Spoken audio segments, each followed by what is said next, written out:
welcome to another action-packed episode of Frequels. I'm your host today, Elle Snow. I am part of the Snow takeover of this podcast. There is a corporate acquisition. We have liquidated half of their assets. We are still working on the other half, but we cannot break into the safe that is in Rory's basement.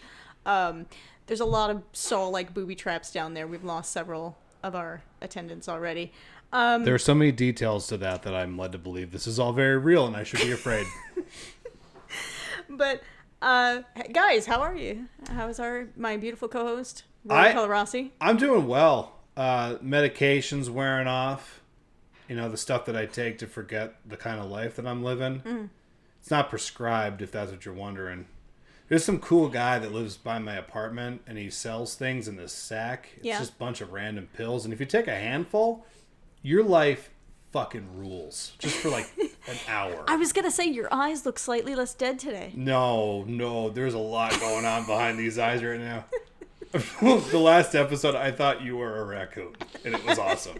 I was like literally just sitting here talking to a raccoon, and now I'm back on planet Earth, and it fucking sucks. Yeah. But anyway, we got a special guest with us today.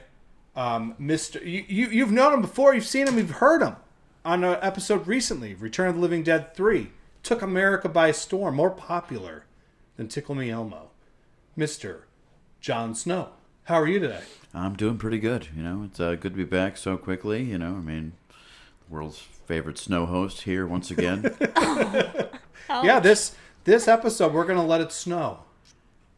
I hate myself, but I had to make the stupid joke.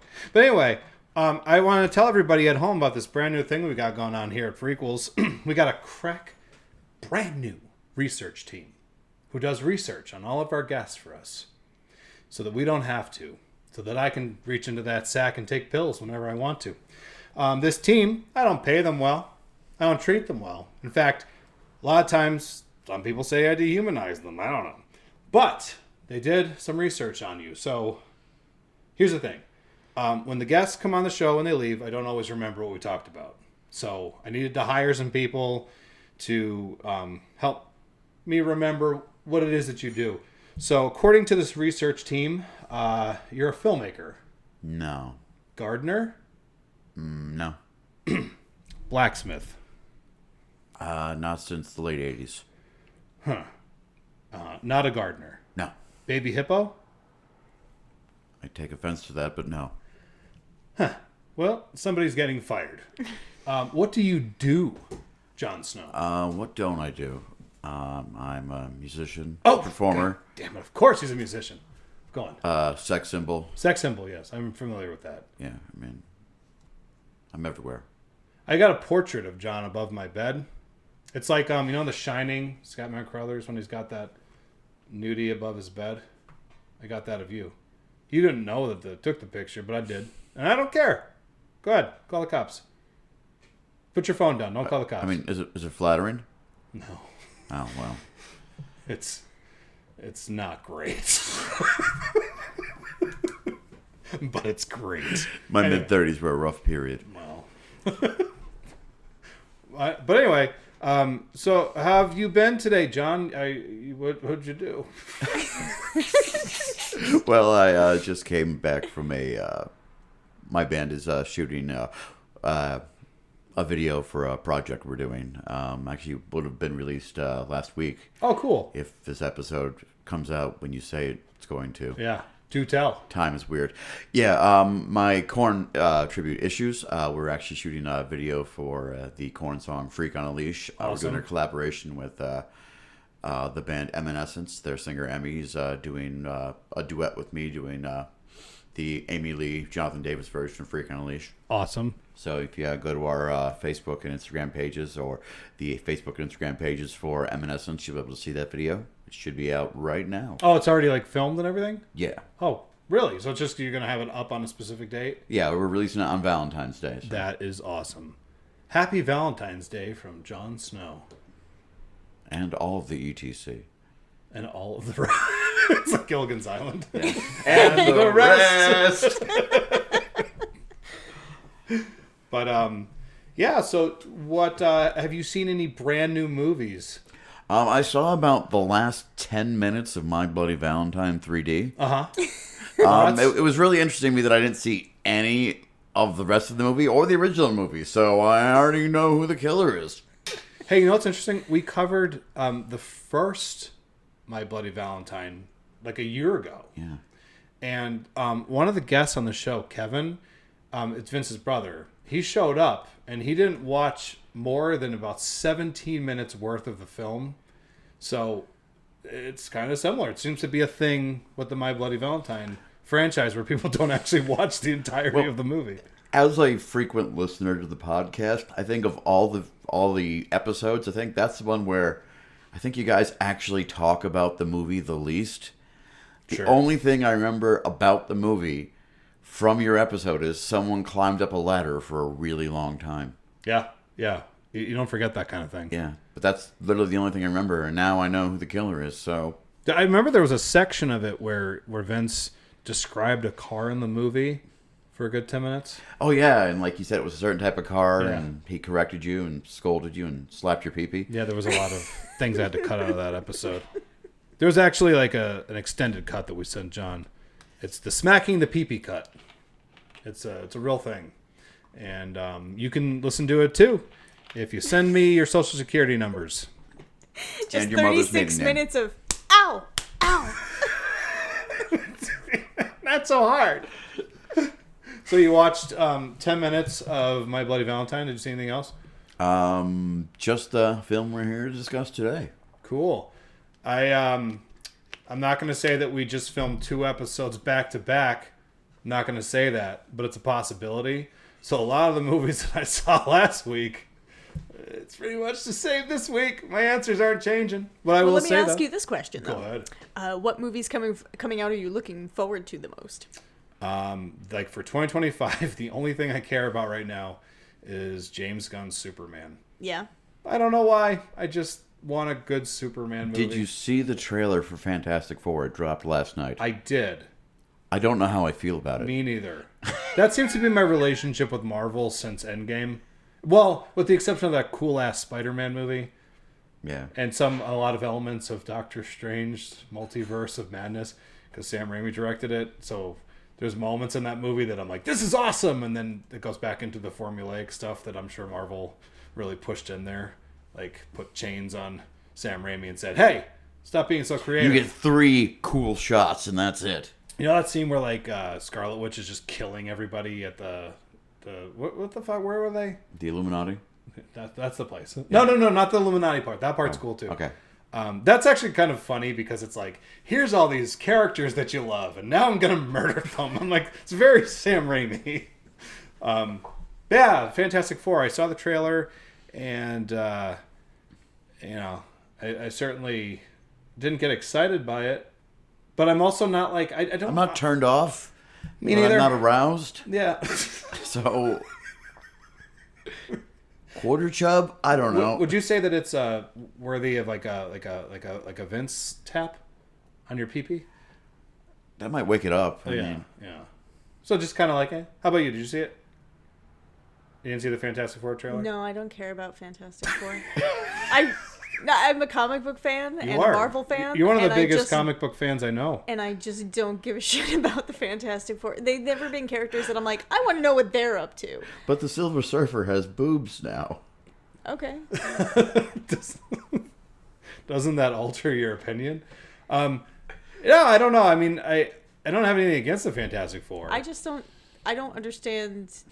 For me personally, they wouldn't tell a story that I could see myself wanting to engage with. Okay. I'm sure it won't be an end of the world scenario. Yeah. Because that's not the brand of Marvel. I really like They don't Marvel. tease Galactus in the trailer, so I mean... No, definitely not his silhouette. I like, there was a point where I really... It was a shadow really puppet. liked getting excited about Marvel movies because I liked that up until Endgame there was sort of like this giant story that was unfolding. It was building and building and building. And now it just sort of seems like they lost their compass or something. And they're just kind of throwing shit at the wall and seeing what sticks. And it's just See, the thing is, I think they don't know how to tell small stories. Yeah. Where somebody's inner journey can be just as important. Like, the whole world doesn't need to end, their world needs to be in danger. Yeah. No, that's a really good way to And put it. That is still a valid, relatable, compelling story. And so I think that's why I'm been like really attracted to the TV shows. But hear me because out. they can tell those stories without having to worry about like I think like having the smaller budget actually facilitates those stories. But hear me out.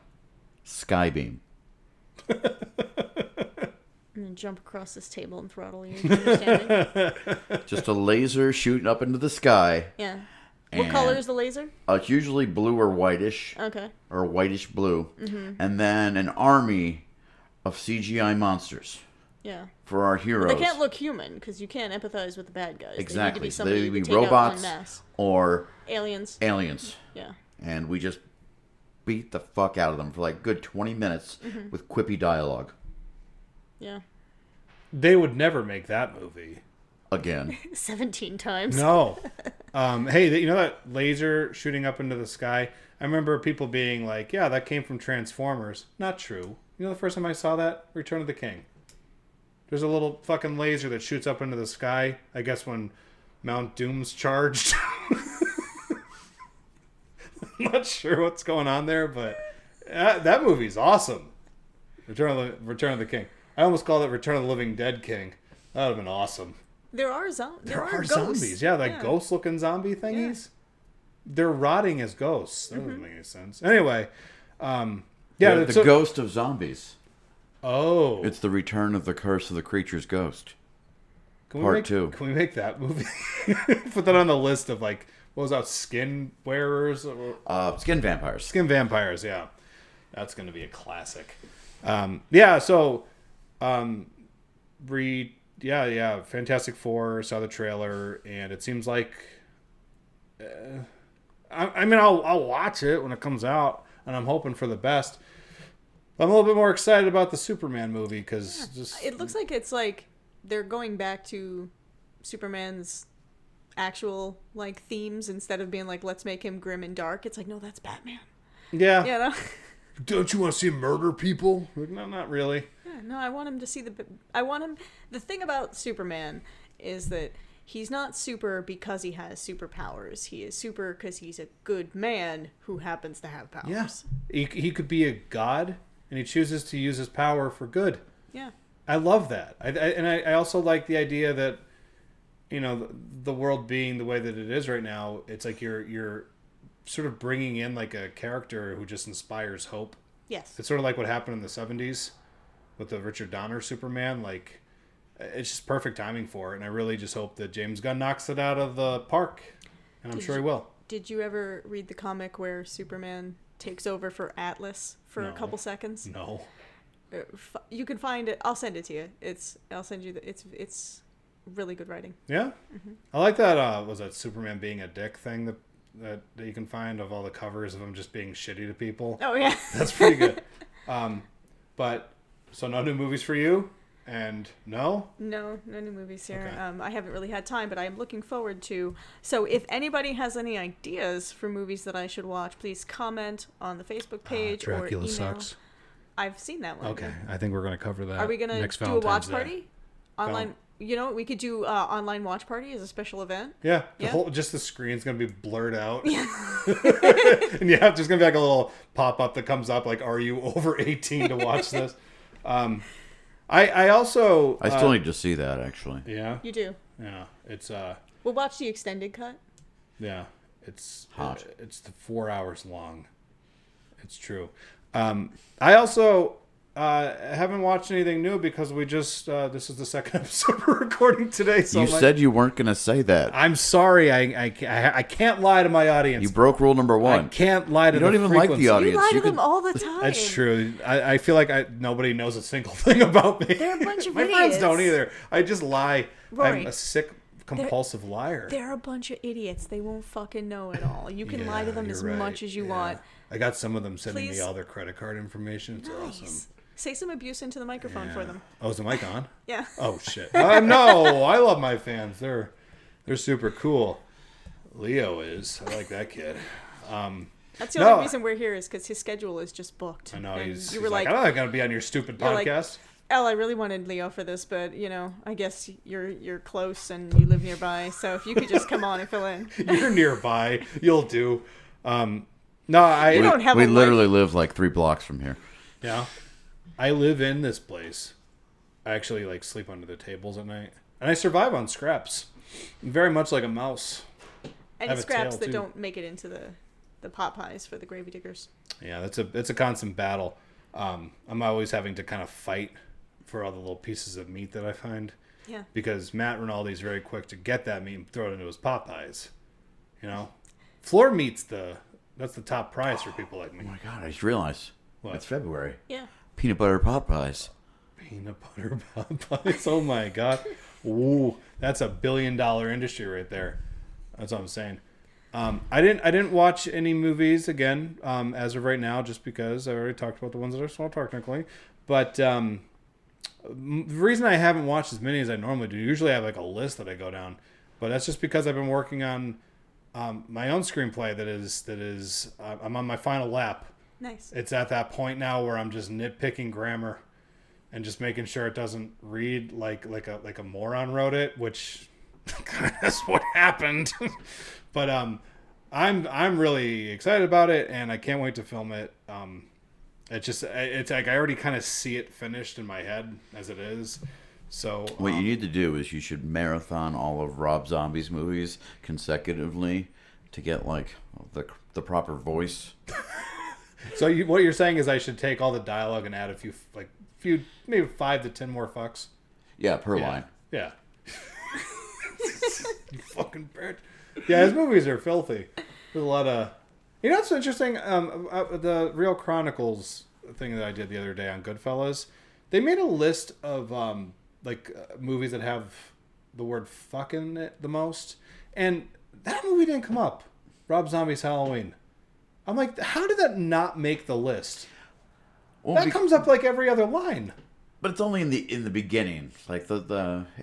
If it had been he took John Carpenter's Halloween and he just made that the second half of the movie, basically, but at twice the speed. And then the beginning's just fuck, fuck, fuck, fuck, fuck, fuck, fuck, fuck, fuck. I think it's what the little title card comes up that says Act 1, fuck, fuck, fuck, fuck. Yeah. Act 2, more fucks. Oh, Act 3, the end of fucks. That's the whole structure of a Rob Zombie movie. I like when you're watching a movie, you can completely blank out on how many curses are in there.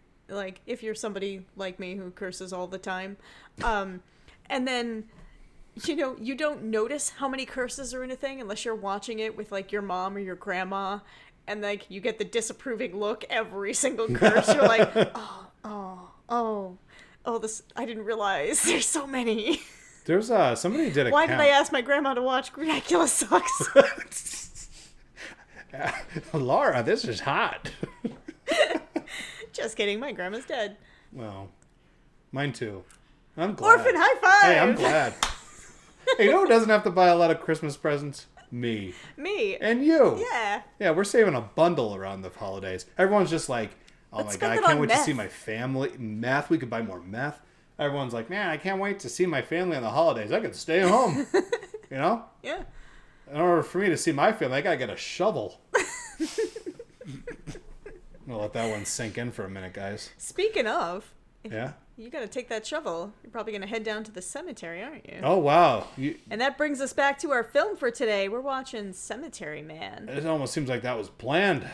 We're not that clever, but it worked. Work it will. Work it does. John, do you remember the first time you saw this film?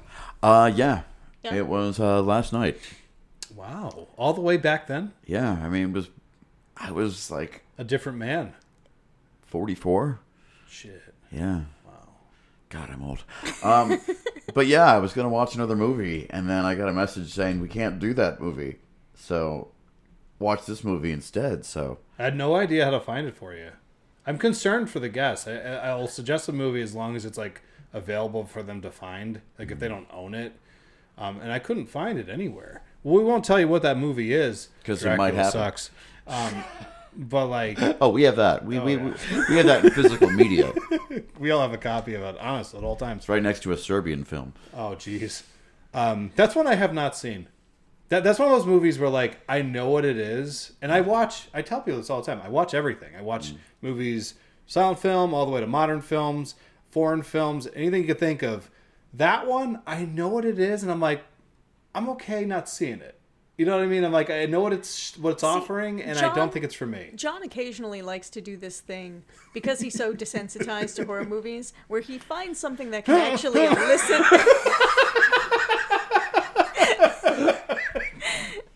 like he's here.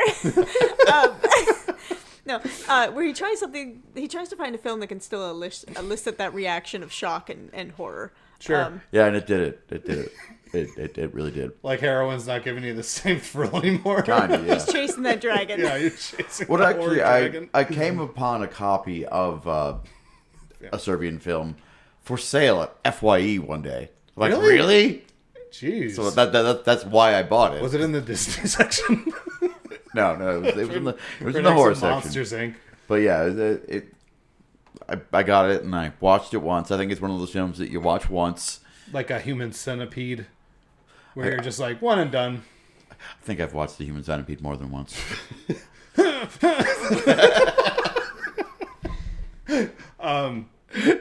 Yeah. Human Centipede 2 is better than Human Centipede 1. Yeah? Human Centipede 3, hot garbage. Oh. Would you say that it's shit? Yes. Okay. Yeah, so last night, how about you? When did you see it, Elle? 6 a.m. this morning. Wow. Wow, you guys are old hands at this movie. I saw it when I was like 21 or 22, so like a good 80 some years ago. There was like horse and buggies back then when I saw it. But no, I saw it because during So all the cars in this movie are like futuristic interpretations of vehicles? Yeah, it's like when you watch Star Trek. Like, oh, we have that now. It's that kind of thing. No, I remember this movie was recommended to me, weirdly enough, by somebody who worked at FYE. See? It's all tying together. I was like really into like Italian horror films at that time, like Italian movies in general. And I was talking to one of the people that worked there, Kevin. I forget his last name, but he worked there for a long time. And he was just like, hey, like if you like Italian movies, you should check out this one. He's like, I think it's like the last great Italian horror film. Is it Italian? It is. Okay, I wasn't sure. I'm like, it's vaguely European. Yeah. Like Rupert Everett is like not dubbed, I don't think, but everybody else is kind of like, you should go to the store.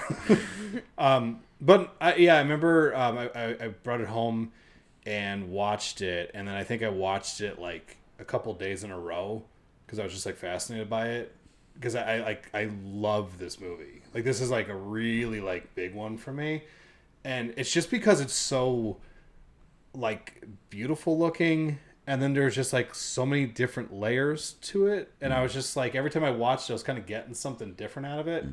And weird fact that apparently this is also one of Martin Scorsese's favorite movies of the 90s. Like he's like a huge fan of this movie. Wait, hold on. I think I just realized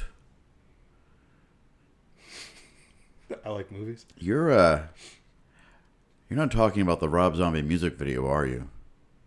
Which one? The Cemetery Man song? Oh, is that a Rob Zombie song? Yeah. Oh no. I think we all watched the wrong thing. Damn we watched the music video. Oh, good. Well, I mean, hey, that Rob Zombie video was good. It was vaguely European, but I didn't think Italian. I was thinking more Danish. How are we going to make an episode out of this 4-minute song? It was like, Cemetery Man, yeah! I wonder if is that like a real Rob Zombie song? There is a Rob Zombie song that... I could see him like being a fan of this. Yeah, well, there's a certain point in Rob Zombie's career where he just makes ridiculous song titles and album titles. Uh-huh. And like one of them's like a 16-word phrase that ends with Cemetery Man, so that might be reference to this. I don't know. Can I tell you guys a story about this movie? Okay. When I went to Monster Mania the one time. Yeah, please do. I think you might be a fan. Was Nagi there? No, I wish. It looked like Curly. You know Spencer Charnas? Mm-hmm. So I was back as like a big fan of what's that band called? Ice Nine Kills. Ice Nine Kills, yeah. I'm also a fan. No, they're fun. I like them. But she was a big fan. So Hey. she Have you seen the movie Cemetery Man? I wrote a song about it. Well, that was the thing. We're waiting in line, and we get up there, and Becca gets her picture, and I'm just like looking at it, and I'm like, "Oh, you like horror movies, huh?" And he's like, "Yeah." I'm like, "You ever see Cemetery, Man?" And he's like, "No." I'm like, "Let's just get our picture." It was like this really awkward exchange because I didn't really know anything about him. I didn't care how the interaction went. I was just kind of like, I'm just gonna go crazy with this one. But, there are two things that are very funny. One, that story. Yeah. Two, the fact that he told the exact same story on the Return of the Living Dead 3 episode. Well, that's what's cool about editing. It's gone. No, I'll leave it in. So everybody, there's going to be like these facts. It's like Frequels facts. Rory's suffering from dementia. He's telling the same old stories. I actually told John I want to go to the Monster Mania in March because Spencer is going to be there. Yeah? So now I need to ask him if he likes horror and if he's ever seen Cemetery Man. I got to watch this fucking movie. I got to borrow that shirt. What if it triggers something off in his head? Yeah. It reminds him of his least favorite interaction in his life, and it was me. Then he just stops doing conventions. That'd be hard because he has that one that he does, the Silver Scream convention that he I does. think it's called CharnasCon. Yeah? Yeah. Is that what it's called? No. CharnasCon? That's a good name. I think it should be called CharnasCon. It's going to catch on. Yeah. I think you should start that. Yeah, and dedicate it to him. And try to get him to show up, but listen, we're doing a screen at the Cemetery, Man. No, wait. I should do CharnasCon, and then if he ever reaches out, I will not book him. It's like... Be like, have you seen the Cemetery Man yet? No. Well, guess what? Click. You're out. You're out. But anyway, yeah, so I remember watching this movie, and I had a real strong reaction to it, and we'll talk more about that when we get into our how did you feel about the movie thing. But have you ever read the novel on which this movie is based? Elle, you know that I don't know how to read, Oh, and I don't know why you always bring that up on the air. I just like humiliating you. I know how to look at pictures, and I know how to do drugs. But I don't know. I don't think I ever read it. Did you? Nope. No. I didn't even know it was based on it until it said based on the novel. Yeah, I know it's a thing. So he would have had to have been able to read The credits. to read that part. Yeah. I just wait till the words go away. That's my system with movies. I'm like, get out of here, words. Let's see some movie. Yeah. And some boobies. This movie's got a little bit of everything. It does. It's got some boobies. I gotta respect the boobies. So, this film opens with a fresh from the shower protagonist, Francisco. They sometimes say it like Francesco and sometimes say it like Francisco. It's like in Star Wars when they call Princess Leia Princess Leia. Yeah. So I'm just going to call him Francesco because that is how it is spelled. Can we call him Francesco? Yeah, of course. Call him Frankie. No, because there's a Franco, so that's, you don't want to confuse the two. Who is on the... So he's Hey, answering Frankie! the phone with his friend Franco. There is a knock at his door. A pale man stands with decaying fingernails and an ant crawling on his ear. Apparently the Walking Dead. Our protagonist shoots him before returning to the call. When asked how things are, he replies, "Life goes on," to a shot of the cemetery beyond his door. True story. I used to answer the door that way. Yeah? I'd open the With a door. gun? Yeah. Hey, when they show the cemetery, this is one of those very first moments where I was like, hey, I love this movie. Because that cemetery is beautiful looking. Yeah. I love how you can see all the votive lights on the grave, so there's little candles flickering throughout. And it's backlit, and it's just very moody. Mm-hmm. It's just such a perfect looking cemetery. Probably the coolest looking cemetery I've ever seen in a movie. Yeah. And I've seen Hocus Pocus. Mm-hmm. Sorry for yelling, guys. I'm not. That was frightening. No. Scary. I was gonna say it was deserved Arousing. exuberance. What's that? Deserved exuberance. Okay. Yeah. Thanks. Thank you. I tried. So he and his companion return the corpse to its grave. As another corpse rises and, forgetting his gun, he dispatches the cadaver with a spade. He reveals that he is a watchman for the BUFFALORA Cemetery and that There has been an epidemic of corpses returning the seventh night after their death, which he calls returners, and that splitting their heads open is the only way to dispatch them. Yeah, it's. I mean, they kind of imply that it's like a root in the cemetery that brings them back. Yeah, because the one that rises up like has the plant growing out of his hand. So cool. Yeah, it's an interesting it's an interesting take I haven't seen on zombies before. Yeah, I agree. I think it's just it's really hard when you do zombie movies for me, where I'm not like, oh, this is like as good or worse than any Romero movie, because that's sort of like the standard, and this one took its own little path and did something really special with it, in my opinion. No, I agree. John? Like straight away, like when the movie starts, I'm not sure like how it's supposed to take the movie, because it's obviously it's an older film, so like some of the effects are low budget and stuff like that, so like it kind of comes off as a little silly because of that, but I don't know if that's the intent. So like, I think it's very stylized. Yeah, like I think it's sort of a bit like a hyper reality.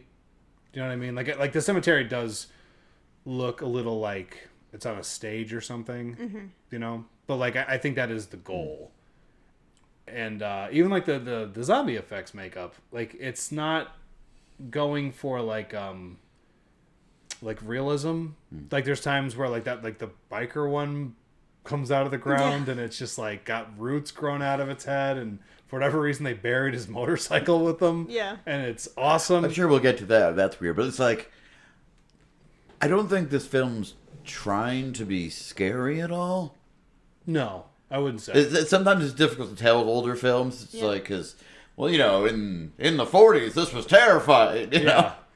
Dracula had a spooky castle. Whoa! Oh no! I think don't go there. There's like a somberness and a melancholy to it, but I wouldn't call it like a horror movie. No, it's just using horror as like a backdrop. Right. One of the lines that stood out to me is, "We all do what we can to avoid thinking about death." Yeah, that's a great line because it's true. You know, especially from the guy who works at the cemetery. Yeah. I'm constantly thinking about death all the time. That's why every time you have a death thought, you just add another band. You figured it out, Rory. You figured it out. They tend the grounds by day, and Francesco sees a woman at a funeral that catches his eye. The most beautiful woman I have ever seen. They run into each other 2 weeks later at the grave where, very unprompted, she starts detailing her late husband's sexual prowess and then walks away. What's awesome is that you look at it, the husband's grave, and there's like a photo of him on it, and like when he's like, it's like, oh, he was a wonderful lover, and they show the picture of him, and he looks like, yeah. Well, the best part is like, I guess he sees the photo. It's like, oh, I'm sorry, you lost your father. She's like, no, my he husband. He was my daddy. Yeah, he used to rail me hard. That was an exact line from the movie. Yeah. And then he looks all dejected. It's like, oh. What's cool, like, they keep doing a gag with that guy's photo. Like, if you look at the picture on the grave, the expression on his face keeps changing. Yeah. It's almost like a take on the Kuleshov effect. But this is literally just like different photos rather than the same photo. You know, do you ever see that, like the Kuleshov effect? Mm-mm. So it's like they would take this like a man's face, and he's making like just like a very like almost like a blank expression, and then they would show like a picture of like a teddy bear, like a bowl of soup. The bowl of soup, it's like people like, oh, he looks hungry, or like they show like a coffin, and they're like, oh, he's mourning, but it's like the same expression, and you're just kind of projecting what you think it means onto the guy's face. It's that kind of thing. This is just the opposite, where it's like we're just constantly changing his face to just be like goofy. Yeah. It's kind of awesome. But anyway, that's all I got. I'm dying. So Francisco takes a sad shower and then goes to visit Franco. Then he returns to work where the woman is tending her former husband's grave. He attempts to speak with her and apologize, but she ignores him until he mentions the cemetery has an ossuary. And she likes that thing. Yeah. She's real excited. All about it. It's a room where they keep bones. And that room looks awesome. Like, that is the coolest looking thing ever. It's just like got like it's like filled with water, and there's just like all these like skeletons everywhere, and it's just the design in this movie, the production design is incredible. Mm-hmm. Striking. She claims to be excited by it, and Francesco asks to kiss her. She covers his head with a cloth, and thus shrouded, they kiss. So I like the fact that, she's wearing the veil, and he puts a cloth on his head, so it's like almost like they both have burial shrouds, and they kiss. Oh, that's interesting. I thought that was an interesting visual. Yeah. I made a joke about it being called COVID kissing. Oh. But yours is better.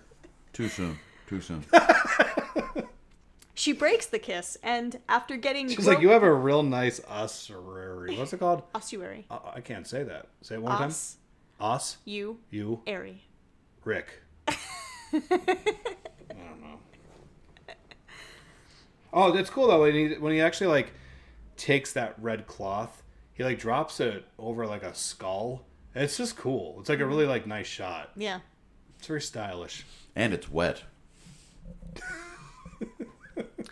So she breaks the kiss, and after getting groped by a skeleton, she runs. Did you guys hear the mices? I did not. There were mices. You didn't see them, but I heard them. This movie actually has wonderful animal representation. There's a horse. There is. The first indication, though, I heard was when they were in the Osric. I hear mouses. They're talking. Nice. They're saying, "Why are these people getting all turned in here? This is weird for us mices." But what is the deal with the skeleton, like undressing her and copping a feel and stuff like that? Like it's just like something that happens and is never referenced again. I don't think the skeleton movie does that a lot. did anything. I think she backed into it, and then it just kind of flopped onto her, and then in the trying to extricate herself is what ripped her top off. The skeleton had a boner. That's what happened. Are you proud of yourself? I am so proud of this. Rory up top. Yeah. Hey, one more time. There we go. That's a good one. I like the flailing high five that missed. I know. That was my favorite. We're so cool. Listen, through the magic of editing, that won't happen either. I'm actually going to draw attention to it. Okay. So, ghost lights lead Francisco to her, and they make out in the moonlight. Kissing in front of the moon. Another just awesome, that moon striking was image. Huge. Yeah. But that's what I'm saying. It's like so much of this stuff, it's not meant to be like realistic. Right. It's just thematic. all like very artistic and very Right. dramatic, and it's like using like imagery to evoke certain feelings, and it really works. Like it's really cool. And there's a cool crow actor. Did you see him? I did. Yeah, he's pretty cool. His name is Crowy.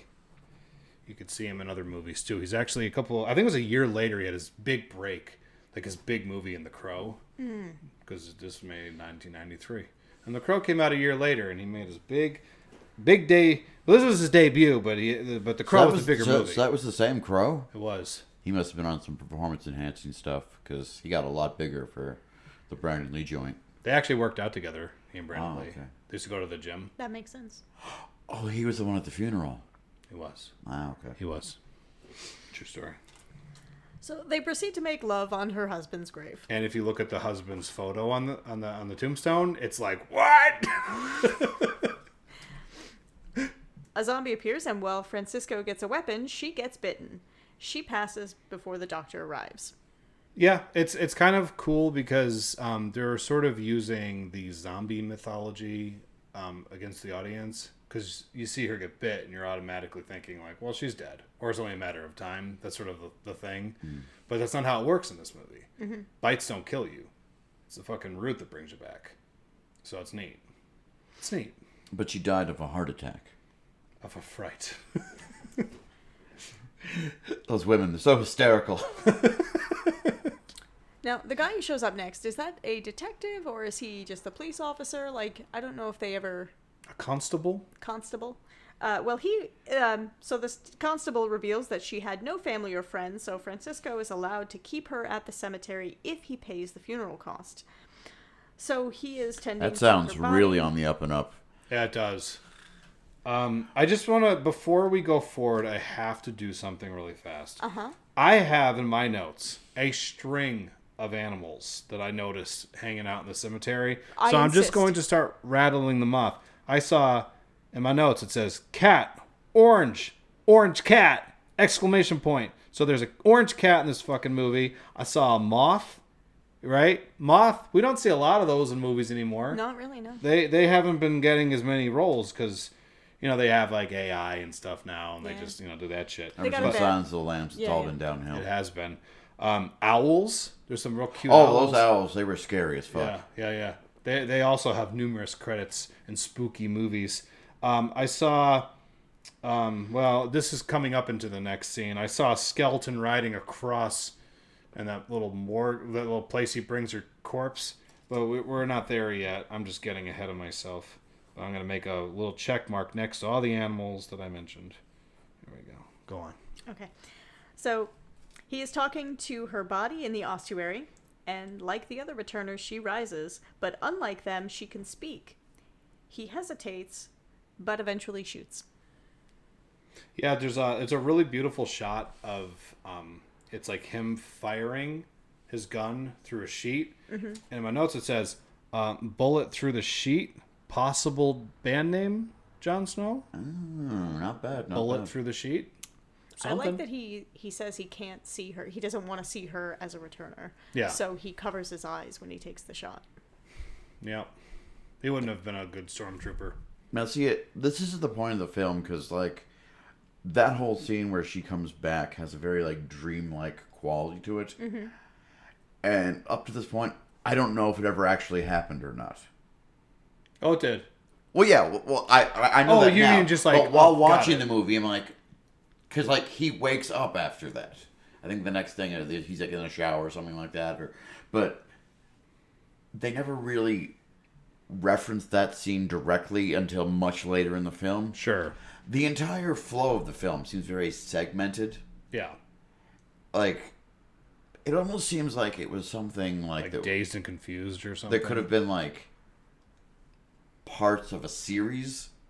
And it's like, I missed an episode, you know? Sure. Yeah, I mean, I know what you mean. There's not like a singular narrative.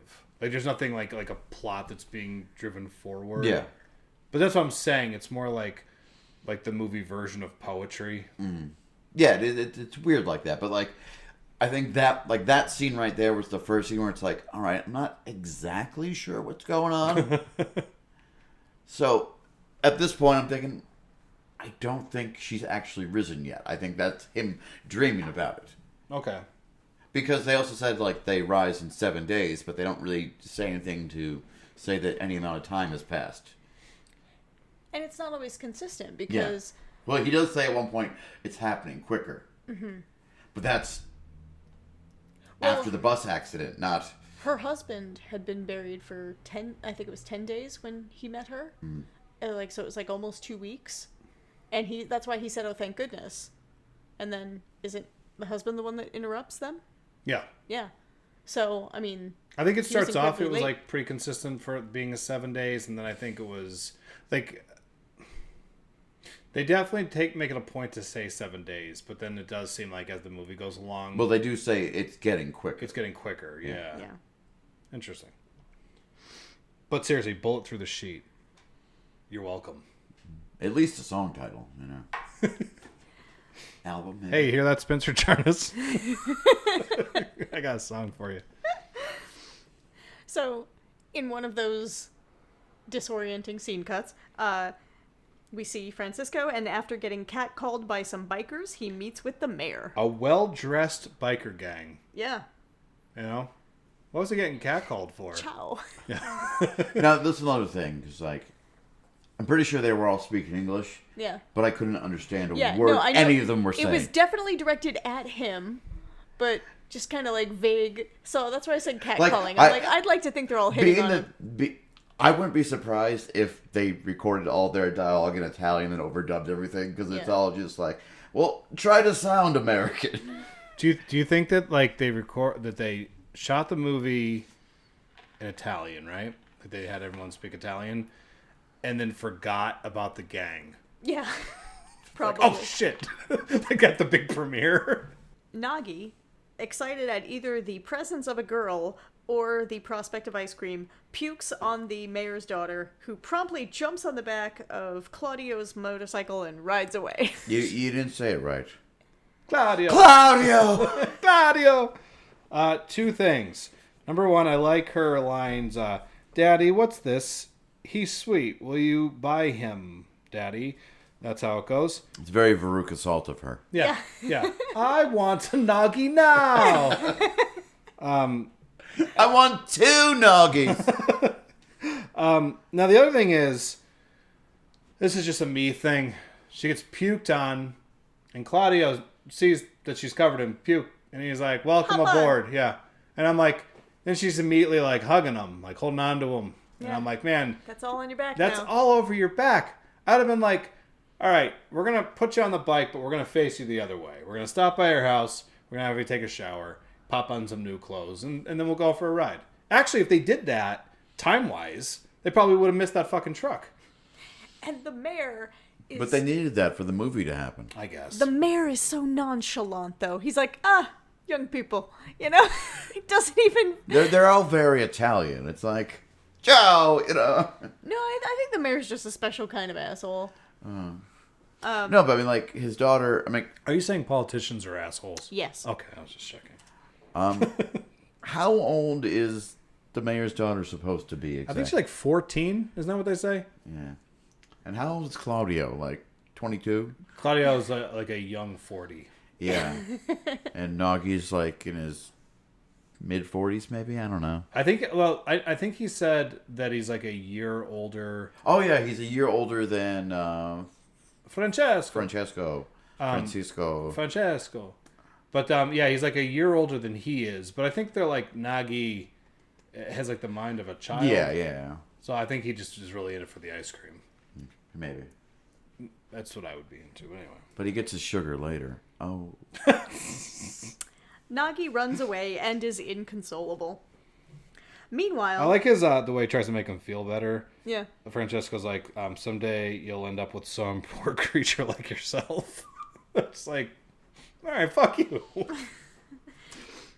Meanwhile... Horse. Oh, I'm sorry. I saw a picture of a horse in here. Go ahead. Okay. Meanwhile, the bikers run into a bus, causing mass casualties. Yep, and it's awfully funny. Because what's really cool, I didn't notice... Her head goes squish. It goes squishy squish. No, they sewed it back on. It's fine.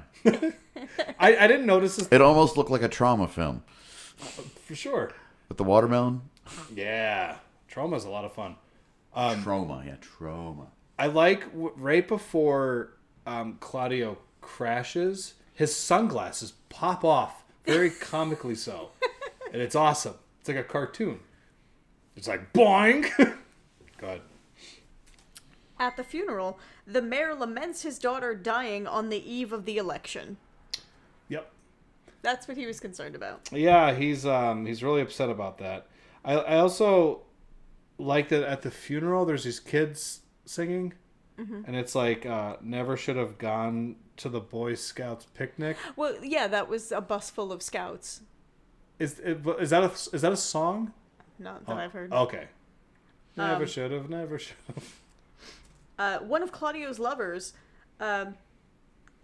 confronts Francisco, asking if it's true the dead rise again in the cemetery, but he brushes her off to take another sad boy shower. Well, now is probably the point where we should say that they decided to have a mass funeral for everyone that died there. And you have a bunch of normal coffins lined up for the Boy Scouts, obviously. Then you have the Snow White glass coffin for the mayor's daughter, which is very tasteful. And then you just have a motorcycle with like a tarp over it for Claudio. They gotta like dig a pretty big hole. Yeah. For that motorcycle. I was thinking about that. I was thinking about the logistics of that. I like that she has like a Lucy coffin in Bram Stoker's Dracula. Mm-hmm. Oh, that's cool. That's a terrifying idea for a coffin, though. You think about it. You're out there like a grave digger is just kind of going down, steal some jewelry or something, and then you just see a fucking skeleton face looking at you. That'd be real scary. I have experience doing grave digging. I don't know if I ever told you this or not. Did I? No, please do tell. Will. It was just a little thing I was interested in for a while. See, what we used to do is we used to dig up graves, and we were like, hey, people get buried with their jewelry for some reason. Neat. It's a payday. They say you can't take it with you, right? So Yeah, that's true. So I take it from them, and then I trade it in at a pawn shop, and I buy Pogs. Remember Pogs? I do. That was a good time. You're looking at me like this might not be real, but it is. Fun fact, they're called Pogs because the cardboard lids were originally taken from pineapple orange guava juice. Really? Yeah. There's a reason for the name Pog? Yeah. I picture people in a boardroom. They're just like, what are we going to call it? No, Pog. see, it started off with it would be a little cardboard between the bottle and the cap, and kids would take the cardboard out of the cap and they would use them in this game. Interesting. I didn't know that. I was today years old when I learned that. I didn't know that. I wasn't a big Pog guy, to be honest with you. I only had one. It was a cat named Lobo. I'm not making that up. That's a real thing in my life. I thought he was cool. I traded them for Alf Pogs. It's Alf. Remember Alf? He's back in Pog form. I like I also like with the mayor being upset about his daughter dying the night before the election. I feel like that would stand to benefit him. Well, because people would be like, "Oh, that poor guy. I'll vote for him." I think it's a translation thing or something, because he says the eve of the election, but it obviously doesn't happen the night before the election because they reference the election several nights later. So I think he just means leading up to the election. Uh-huh. Yeah, but still, if you're I mean that he gets sympathy vote. Yeah, I don't think he tries anybody to would play ever, up later. I don't think anybody would ever just be like, I'm not gonna vote for a guy with a dead kid. Is that the implication? Maybe. How could she do this to me? Anyway. Francisco brushes her off to take another sad boy shower, while Nagi, in better spirits, watches a war documentary. Yeah, I was interested by what he was watching on TV. I don't know. It's an interesting choice. I thought he'd be watching cartoons, like a Bugs Bunny. Well, it was late at night, and this is wasn't Saturday morning. That's true. Woody Woodpecker wasn't on. There used to be a time where when you turned the TV on, you had to watch what was on the TV. You didn't get to choose shows at your disposal. Yeah, I was just kind of like, oh. They didn't have Netflix. That's or true. Tubi. There was a point where you'd pop the TV on and you're like, oh, Happy Days is on. Yeah. You just kind of roll with it. Yeah. That's how old we are. That's one thing I have to say I miss. You ever have those movies that if you were flipping through channels, doesn't matter where in the movie, if you came on it, you'd watch it? Yeah. Yeah. And then you don't do that anymore. No. You have to consciously say, I'm going to watch this. There's that weird thing about being a kid where you'd be watching Nickelodeon and then it transitions from weird adult cartoons to syndicated TV shows. So you'll be watching Ren and Stimpy or The Max, and then it goes into the F Troop. I missed that. Nick at Night. We're watching Green. I heard Rob Zombie. We're watching Green Acres. Yeah, Green Acres. I remember that would pop on Mr. Ed. Which Mr. Ed, bring that fucking stuff back. Everyone's dusting off the corpses of these stupid franchises. Bring Mr. Ed back. Talking horse. I'd be into that. Anyway, I heard Rob Zombie talk about that with TV when he was a kid. He would talk about how awesome it was. He'd just be Planet of the Apes is on Wednesday at 8 o'clock, and you would just kind of revolve your whole week around it. And you used to be excited to watch things, but maybe just having everything at your disposal, you just go on Tubi and find Cemetery Man. Maybe it does remove some of what made seeing movies special. Is anything going to video stores? The find, yeah, exactly. Just coming across something, and then maybe you even see it from the beginning. So then it's when's it on again? I remember going to a video store the one time, and did you ever see Trick or Treat? Not the 2007 one, but the one from the 80s with Mark Price and Gene Simmons. I've seen the DVD cover. Yeah, I've never seen the movie. So I went to, it was a McDonald's video. Do you remember that place in Clark Summit? No. But I remember I was in there and I was I had blown through their horror section, and that was the one movie I hadn't seen yet. So I was like, fuck it, I'll just bring it home and watch it. It's the only one left. Yeah, I'm all right, something new. And I loved it. Like, I thought that movie's awesome. I recommend that movie to anybody listening to this stupid show right now. But I do feel like we lost a little bit of that with streaming and just having everything at our fingertips. The discovery, you know? Well, the new thing now is you just scroll through Netflix and not end up watching anything. That's true. It's like background noise or... like you never even make a decision. Oh, yeah. It just gets too late. You're like, I gotta get up tomorrow. I'm not gonna watch Netflix Presents Patient Zero. Is that a real movie? I don't know. Who cares? Probably. Anyway. There's a cabin fever movie called Patient Zero. Is there? Yeah. Part 3. Part 3? Yeah. What's the second one called? Cabin Fever 2. Is it? I know Mark Borchart's in that, and that makes me excited. Is that the one Ty West directed? I don't know. Yeah, I think Ty West directed Cabin Fever 2. Really? Yeah. It starts somewhere. Yeah. Anyway. The power goes out, and Francisco's house is besieged by dead Boy Scouts. Did you find it weird that there was like a fuse box in the shower with them? Yeah. I was like, that seems real dangerous. I missed that. It was really dangerous. After accidentally shooting Nuggy's TV, they go searching the cemetery and find Claudio's lover clinging to his grave. He and his boss-ass motorcycle arise and ride off. Yeah, it's like how Happy Days should have ended. Now, this is the second point in the movie where I think to myself, I'm not sure what tone this movie's going for. Like, this had a very, like, almost Dead Alive feel to it. Mm-hmm. It's like surreal. Yeah, like I almost expected the priest from Dead Alive to start kicking ass for the Lord. That movie's so good. It is. Dead Alive is a classic. Watch Dead Alive, everybody listening. There's the scene where, like, she's just begging Claudio to love her and pick her over everybody else. Yeah. And you think for a moment, like, oh, he's definitely going to eat her. And then he just holds his hand out and puts her on the back of the motorcycle. So yeah. I'm wondering how much of, the memory of the person is in the returners.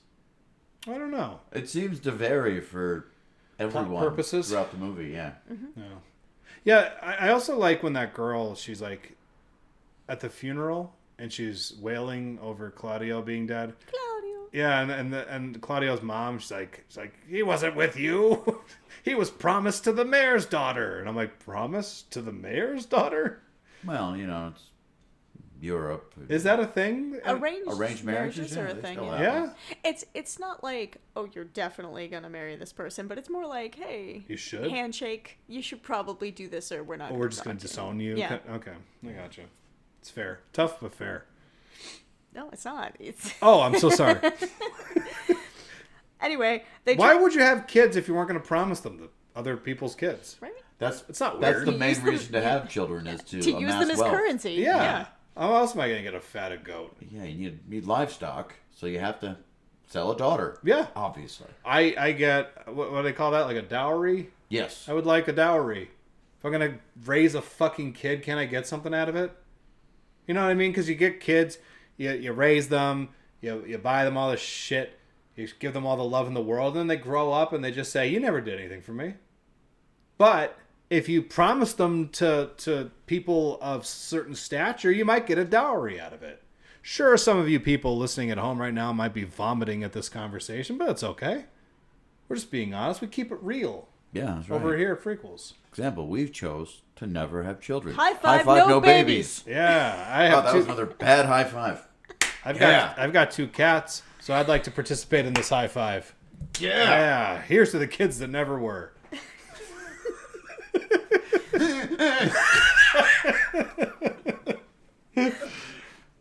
But anyway, Claudia looks really cool. So they track the couple down, and Francisco shoots a 2-for-1. He says the living dead and the dying living are the same, cut from the same cloth. So he buries them together. I also like that there's going to be a lot of questions as to where that little girl went. Yeah, he does mention while he as he's walking her to the grave that, killing the dead is one thing, but, shooting somebody before they've risen is another. So it's obvious he's trying to hide the body. But sure. A freshly dug grave is perfect for that, but, you know. And Nagi kind of objects. He's kind of like, nah! But, you know, what's he going to do, you know? I think he expressed his concern very eloquently, by the way. Yeah. I relate to Nagi. I'll kind of attest that I communicate in similar non-verbal ways quite often around the house, so... Yeah. He's got his I'm unhappy to be awake noise, which, like, if I'm in the house first thing in the morning, I'll hear just John somewhere in the house going, meh!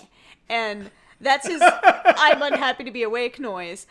Sure. Like, I've risen from consciousness and I do not like it. And then there's the I don't know where my wife is and I need attention noise, which is more of a meh! So, like, a little higher, a little more urgent. And I've gotten good at interpreting by the pitch and volume of his single note what actually is the intent behind. See, America, that's love. That is love. That's a thing where It's the month of February. it's That's why we're taking over the show. It's Valentine's Day month. It is Valentine's Day month. So no, that's Ultimate wonderful. power couple. Yeah, the Frequels power couple. Can we just pause for like 5 minutes so I can make out with him real quick? Sure. Okay, cool. Only if 5 minutes later I gotta crack at him. Hey, we're equal opportunity. It is almost Valentine's Day. It's true. Don't leave me hanging. I'm just gonna be serenading in the background. I'm all out of love. I'm so lost without you. You gotta sing the song from Lady and the Tramp. Bella Notte. Yeah. Tonight is the night. Oh, I just got sued. Disney's coming. Disney's coming. You pissed off the mouse now. They want their money because they're bleeding it these days. Nagi digs up and digs up the mayor's daughter and accidentally removes her head before conversing with her and getting a kiss. Rookie mistake. What, the pulling off the head or Yeah. talking? Both. Okay. Well, he should have known that her head was sewn on, you know, Sure. because it was talked about earlier in the film, you know. So he must have missed that exposition. Back at the house. But all in all, I think the mayor's daughter, she takes to being undead pretty well, Yeah.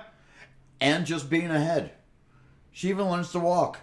Which I think, again, adds to that whole, how serious should you take this, Exactly. the events of the movie? Because the head just sort of, like, rolls. No, it just scoots. Yeah, across it's the like, ground. it's doing something. Like, it's a remote-controlled head.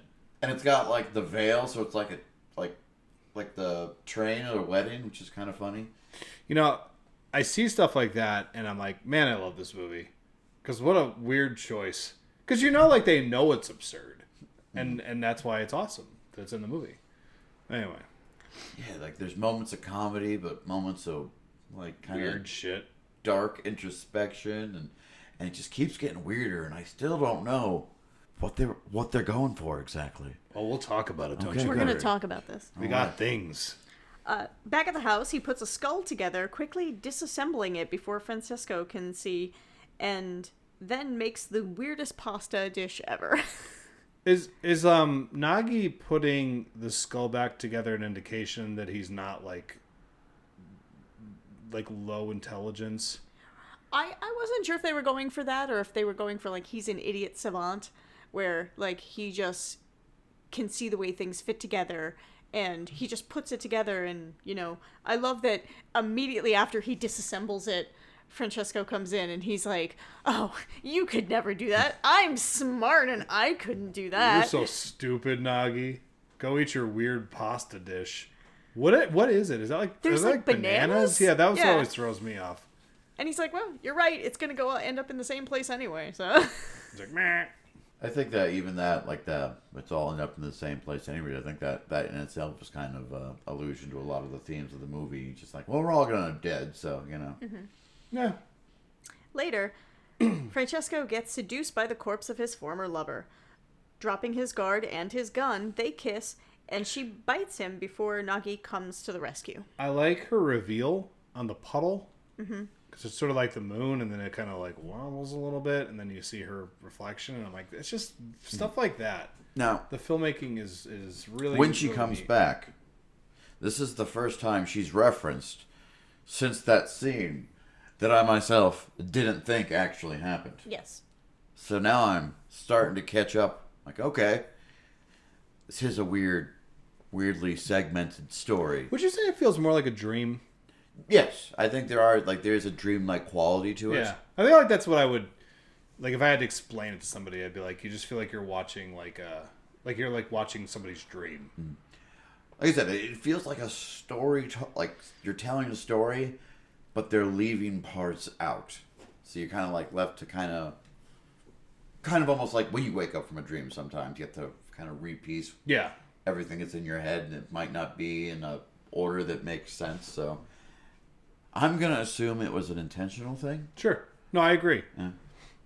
But go on. But I'm still confused. Oh, yeah. I'm still confused. While burning trash, Francesco sees a vision of the Grim Reaper telling him to stop killing the dead and to kill the living instead. I agree. No, that Grim Reaper may be one of the coolest Grim Reapers in any movie ever. Absolutely. It's so I love how like looking. he's just focusing on the burning pile and the ash floating up into the air, and then it coalesces into a form. I also like that he gets very upset about his phone books burning. Yeah. Because They're classics. I like the idea that whenever somebody dies, he crosses their name out of the phone book. Yeah. I think that's really kind of a funny visual gag. He also has the scrapbook of obituaries. Yeah. Yeah. Yep. He's not living his life. He's obsessed with the death. Mm-hmm. Living in a cemetery. I think that's kind of like a line we'll talk about later, but we'll get to that. So when he was saying, like, the living dead and the dying living are the same, like, he might have been referring to himself. Yeah, like that's like interpretation of his life. Mm-hmm. In what might be a spree or a dream, Francesco kills all the remaining bikers. When the cops come, they want to speak with Nagi, who is listening to the mayor's daughter sing. The mayor considers how best to capitalize on her death and hears her calling to him. Failing to get his blessing on her marriage to Nagi, she bites her father's throat and kills him. I like the teeth cam. Yeah. That was really cool. It was a very like evil, like Sam Raimi kind of shot. Now going back to like the killing spree, like this is another thing where kind of like it seems like the movie kind of takes another turn. It's like this is another scene where when it's happening, you don't know if it's happening or not. Once again, it seems very dreamlike. And then he just wakes up. So, and I think he's actually woken up by the guy knocking on the door or something like that. And then is told that somebody killed 7 people, and his car was seen there. And then they want to question Nagi because they think he drove it. And it's like, well, he can't even tie his shoes or whatever, you know. Yeah. But I like that too because it kind of adds to that dreamlike quality. How like he is obviously doing these things, and everybody's just kind of like, "Oh no, it couldn't possibly be you." And it's like the Patrick Bateman thing. Yeah. Where like, how? But I did all this stuff, and they're like, "No, you're mistaken." Yeah, it just feels like again like a weird fever dream. And I think like it ramps up as the movie progresses too to get even more ridiculous. And like I think one of the funniest lines in the movie is one of those things that happens later. Sure, I think I know what you're talking about. One thing I wanted to point out that's like a little side note is whenever he comments on the weather, like there's a scene where it's raining and he's like, finally a change in weather. Mm-hmm. And then there's another scene where it's sunny out and he said, weather's gone bad. I think he's just likes... He's so contradictory. Like, I feel like he just... Like, he's drawn to the things that other people are, you know, repelled by. He's more comfortable in death. Yeah. And gloom. Mm-hmm. Francesco tries to console Nagi. He executes the old mayor and meets the new one. He meets the mayor's secretary, who looks strikingly similar to his old lover. She returns, knocking on his door, fainting when a gun is pointed at her. As you would. She recovers, confesses her love for him and her fear of penises, and after assuring her he doesn't have one, they make out. So, when we get to the end, I'm gonna talk a little bit about what I think all this means. Mm-hmm. But yeah, she's real into the fact that he's not capable. She heard the rumors. Yeah, and she likes the fact that he's incapable of showing her physical love. Mm-hmm. So we'll get back to that. So he pays a doctor to remove his penis. The doctor cannot bring himself to, so he instead gives him a shot. He's like impressed by it. He like drops his pants and he's like, oh my stars. I guess you do have one. Oh my God. Could I borrow that? I believe I missed the dialogue where she said she was afraid of penises. Because when it came to the scene where he was going to have it cut off, I thought the film was going in a completely different direction. I thought he needed the use of it. So he wanted the doctor to cut it off, and he was going to bury it in the cemetery. So that it would come back? Alive, yes. I honestly, I must have missed that line of dialogue, and I thought that's where the movie was going. I'm thinking, oh my God, I'm strapping in. But, no, okay, so... you wanted like a resurrected penis story. Yeah, I thought they were going with that. I mean... why else would they mention he's impotent earlier? Also, like... If he buries the penis, then it's useful. Yes. Oh, I see. So it's like it doesn't work anymore. Like it's like a dead organ of sorts. Yeah. But then he buries it, and then it gets all up against that root, and then the penis comes back, and it's like. And then he just sews that bitch back on. I see. John, you need to start writing these movies. I honestly thought that's where it was going. I thought that's why he was telling the guy to cut off his dick.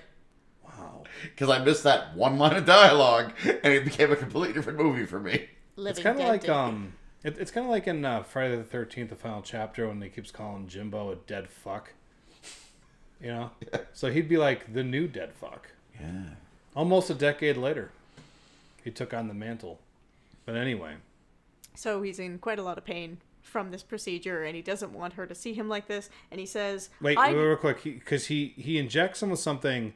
He said that it'll almost be like useless, as if it wasn't there for a month. Mm-hmm. It's not like a permanent thing. Right.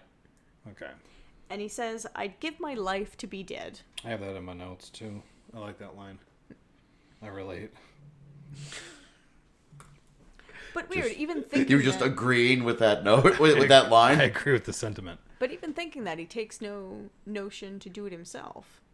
What's that? To push himself towards death. He just kind of languishes. It's almost like he basks in it. Yeah. I don't know if he's even like unhappy in it. Mm-hmm. Like it doesn't seem like he's just like, oh my God, like what a. He just seems like he understands this stuff. It's like he can't take joy in life because he knows that it's all going to end at some point. Mm-hmm. You know what I mean? Yeah. It's like that thing where it's like your willingness to be happy is directly proportional to the pain you're willing to bear. Yeah. But it's also like the conversation he has with the Reaper. I think the Reaper at one point says, bury your penis. No, says, we're, like, what? No, say it. They're just giggling. They're okay. Terrible news. My penis has died. Can I bury it in your ass?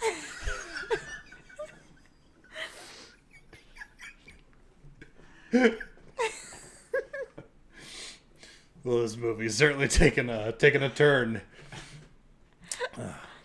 Hard at it. We'll see. Anyway, the Grim Reaper says, like, what are you doing if you don't even know where you're going? Meaning, like, he doesn't know where he's going after he dies. So what does it matter if he's dead or not? So I think it's, like, kind of a reference to Hamlet there, where he says, you know, fly to others that they know not of. So, you know, you would stay here rather than move on when you don't know what's coming. Okay. Anyway, his love comes to confess that she was raped by the mayor and no longer has a phobia of penises, which is really not how that works. No, that was a, yeah. That, This movie was written by a dude, I'm assuming. Because she's just kind of like, it's like, oh yeah, he raped me. I guess I'm over it. And I liked it, so we're getting married now. Yeah, but nothing has to change between us because you don't have a penis. So. She informs him that Still she's love going you. to marry the mayor, her rapist. Yep. That happens in this movie. One thing I want to say about this scene is that she's walking around him and the camera's doing that wonderful 180, just like taking in his devastation. Yep. And so it's like, this is like visually accurate portrayal of him spiraling. Yeah. Yeah, just kind of like, yeah, like he lost her and then he thinks he got her back and he goes through some pretty extreme lengths to be with her and then it's all just for nothing. It always seems to kind of go back to that mentality that he has to like, what's the point of putting yourself out there when it always just kind of ends up turning to shit. You know? Yeah. I'm wondering, like, do these women actually look alike or do all women look alike to him? I have a theory. Yeah. But we'll go on. Okay. We'll get there. Oh, before we get there, I do want to talk briefly about that woman who comes to visit the cemetery every now and again. Oh, yeah. And she refers Hello, to him as engineer. the engineer. And I was thinking a bit about that name, like why? Because, like, she's not the only one who calls him that. And I was thinking about, like, a city engineer who's in charge of, like, the blocks and the way a city is laid out. And so because he's the one who digs the graves, like, that might be a play on that. It's like the city of the dead. Yeah. So, Yeah. little... And she calls Nagi cutie. Yeah. She's I not mean, wrong. he's adorable. He is. Looks like Curly from the Three Stooges. Kind of. So that was my thoughts on him being the engineer. No, I like it. I thought it was a reference to Hellraiser 1. I thought it's because he had that train conductor on, the train conductor hat. That could be it too. I think it looks very fashionable for this movie. Two women, Magda and Laura, ask for a lift, and he only agrees because Laura looks like his lost love, and this is the first time she's given a name. Yeah, and they go back to his. It's like almost like a dorm, Yeah. right? And I know that because there's a Pink Floyd poster on the wall. That's what jumped out at me. I'm like, that's attention to detail. Anyway, They Susudio couple times. confess their love, and she asks him to stay the night. When he goes to get some wine, Magna reveals that he has to pay. He then places the heater in bed with Laura, causing a fire and informing her that she'll be warm forever, and avowing that he is done with love. Yeah, this time I'm really through with love. 3 strikes and you're out. You know, though, it's interesting. What I kind of got from this is the first time he sees this woman, the way like his relationship with her depicted, it seems very much like a first love. You know, it's very like emotional, very physical. There's like seems to be some type of like loving connection there. And the second time, it's only a mental version of love. Like there's no physicality to it. Mm-hmm. And then the third time, there's no emotional or mental anything. It's all just physical. So to me, it's like him exploring the various forms of relationships, only to realize that it's means nothing in the end. Mm-hmm. Like it all just kind of... It's a very astute observation. Well, I don't have a lot of friends. I sit home a lot and cry. In my cry bucket. We talked about that. Yes. In my basement. He finds out that someone else has been arrested for his crime, and that Franco is in a coma in the psych ward after killing his wife and daughter. This is another one of those scenes where the detective comes and he's like, yeah, there's this fire and these 3 women died, but we already got the guy that did it. And he seems almost insulted by it. Yeah. He's like, but wait, that was me. So that was my crime. Yeah. It's funny too because they're like, oh, we found like part of your check that you wrote out. And they're like, yeah, but that couldn't be you. We got the guy. It's like there's like legitimate evidence in this place, and they're just like, it's that guy. It seems like the more evidence there is against him, the more they just completely ignore it, and it almost starts to get to him. Yeah, and the first time I saw this, I was wondering. I don't know if I feel the same way anymore, but I was wondering if if death protects him, like that embodiment of death that he sees kind of gives him like immunity or something to just walk freely and do whatever he wants, and he'll just never get caught because he's kind of partaking in a like very an angel of natural. death. Yeah, because at one point they nail it into your head.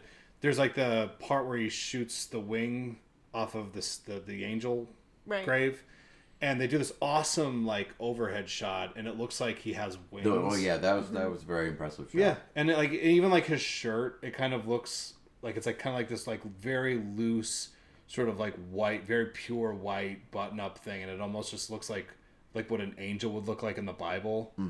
And I think it's almost like because he's almost like an angel of death, it's like he can just kind of go through and do whatever he wants as long as it's on that, path of. Well, I think we're starting to get on like the theories of what the movie's about and stuff like that. I'm sure we'll get to that once we get through the actual runtime. But yeah, this is where like it starts to unravel pretty quickly at this point. Sure. Francesco kills a man who tells him to stop nun who tells him to stop smoking. The doctor offers to kill Franco, and he kills him and a nurse too. I like Franco's line, the only thing that's not shitty is sleep. Hear, hear. I would love a nice coma. I know. Oh my God. Oh my God, just like a good week being in a coma. Shit. I'm wondering how much their conversations affected Franco that he started feeling that way. Because it seems like Franco is like more normal. He has a day job in an office. So at what point did he start I don't think he started neglecting his wife and kid until he had that conversation with Francesco, who said like one day your daughter will grow up to hate you, and then your wife will grow tired of you and you'll be free. I don't know. And then there's the part of me that wonders like, did he see him once and like doing like his clerical work and make up a relationship? Like, is he talking to him for real? Because there's a point where he's like, I don't know who the fuck you are. Ah. He doesn't seem to know who he is. Yeah. I don't know. It's interesting. Because he had visited him in the office earlier in the film, and he offered that M3 form, and that's when the new mayor says like, hey, I noticed we got this complaint about the dead rising. He's like, no, that's not true. And he's like, oh, good, then I just need you to sign this denial. And he's like, oh, Franco must have done this for me. Yeah. It's ambiguous. Because like he has a moment where he's like, I don't know who the fuck you are. Like, we have an unreliable narrator just because of like the fugue states that he finds himself in. Well, even if like you break down the scene where he kills the people in the hospital, he shoots the nun. She's laying there. The doctor doesn't react. Yeah, he doesn't react at all. He shoots the doctor. Then a nurse comes in, and she sees everything but that's she's happened. upset that he's smoking. Well, no, that was the nun. No, yeah, that was the first one. The nurse actually reacts to the dead bodies. So, just even that entire scene, the way it plays out, just seems back and forth with, like, grounded and not. And then coming up is my favorite part where he's going down the stairs and the detective's going up the stairs and he's like, you gotta watch out. There's a crazy guy. He shot 4 people upstairs. Oh, it's okay. You've got a gun. You can defend yourself. And it's that beautiful overhead shot, too, of that stairwell. I have, then the dumbest detective in the world tells Francesco that someone is on the 4th floor killing people as he descends a curved staircase, further literally spiraling downwards. Yeah.